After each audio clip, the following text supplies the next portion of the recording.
আসসালামু আলাইকুম সবাইকে। আমরা এর আগে নিউটনিয়ান বলবিদ্যার নিউটনের 3টা সূত্র নিয়ে তোমাদের সাথে ডিসকাস করেছি। আজকে আমরা নিউটনের এই সূত্রগুলো ব্যবহার করে কিভাবে বিভিন্ন অঙ্ক সমাধান করতে হয়, কিভাবে ম্যাথমেটিক্যাল প্রবলেমসগুলো সলভ করতে হয় সেটা নিয়ে আমরা আজকে আলোচনা করব। তো চলো আমরা শুরু করি।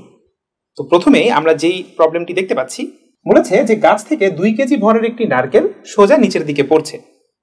আচ্ছা, এখন এই যে আমার গাছ থেকে নারকেলটি পড়ছে, তাহলে এর উপরে নিশ্চয়ই বল কাজ করছে। সেই বলটি কি? সেই বলটি হলো ওজন। পৃথিবী এই নারকেলটিকে নিচের দিকে আকর্ষণ করছে, এই কারণেই তো আমাদের এই নারকেলটি নিচের দিকে পড়ছে। প্রশ্নে আরো বলেছে যে বাতাসের বাধা যদি 8.6 নিউটন হয় তাহলে নারকেলটির ত্বরণ কত। তাহলে আমরা যেটা বুঝতে পারছি যে এই নারকেলটির উপরে কিন্তু 2টি বল কাজ করছে, একটি হলো তার ওজন, আরেকটি হলো বাতাসের বাধা। নিউটনের দ্বিতীয় সূত্রের সাহায্যে আমরা নারকেলটির ত্বরণ বের করতে পারি। নিউটনের দ্বিতীয় সূত্র অ্যাপ্লাই করার আগে আমাদেরকে কিছু কাজ আসলে করে নিতে হয়। যেটি করতে হয়, বস্তুর উপরে যেই বলগুলো কাজ করছে তাদের সবাইকে আইডেন্টিফাই করতে হয়, খুঁজে বের করতে হয়, এবং সেই বলগুলোকে আমরা বস্তুর উপরে এঁকে থাকি। তাহলে চলো এই নারকেলটির উপরে যেই বলগুলো কাজ করছে সেগুলো আমরা আগে এঁকে ফেলি। এই নারকেলটির উপরে নিচের দিকে তার ওজন কাজ করছে, যাকে আমরা বলতে পারি mg বল। আবার একই সাথে এই নারকেলটির উপরে বাতাসের বাধা কাজ করছে উপরের দিকে, তাকে আমি স্মল f দিয়ে লিখে দিলাম। তাহলে এখন আমরা দেখতে পাচ্ছি নারকেলটির উপর 2টি ভিন্ন বল কাজ করছে। নিউটনের দ্বিতীয় সূত্র আমাদেরকে কি বলে? নিউটনের দ্বিতীয় সূত্র আমাকে বলে F = ma।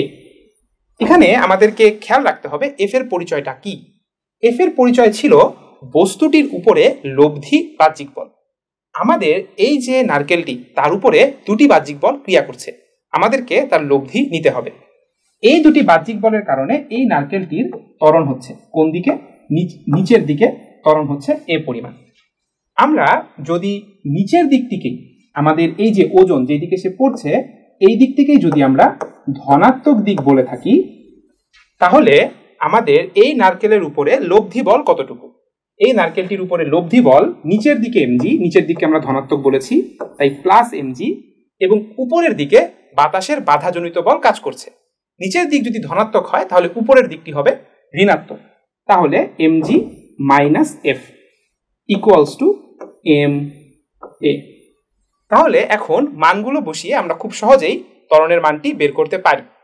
তাহলে চলো এখানে আমরা যদি ক্যালকুলেশন করি, নারকেলটির ভর বলা হয়েছে 2 কেজি, জি এর মান আমরা জানি 9.8, আর আমাদের এখানে যে ঘর্ষণ বল, সেই ঘর্ষণ বলের মান কতটুকু?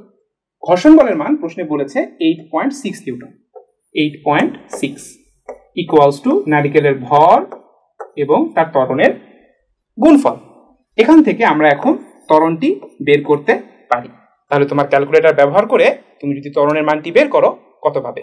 ত্বরণের মানটি আমরা পাবো 5.5 মিটার/সেকেন্ড স্কয়ার। এই তো, খুব সহজেই আমরা অঙ্কটি করতে পারলাম।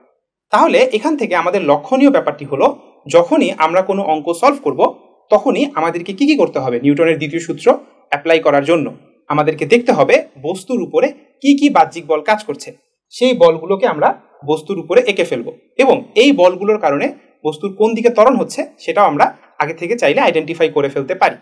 তারপরে এই লব্ধি বাহ্যিক বল, সেটি আমরা এই সূত্রের মধ্যে বসিয়ে F = m এর মধ্যে বসিয়ে আমরা ত্বরণটা বের করব। এটাই আমাদের জেনারেল অ্যাপ্রোচ F = ma দিয়ে প্রবলেম সলভ করার জন্য। এই রিলেটেড এখন আরো বেশ কিছু প্রবলেম আমরা একের পর এক দেখব।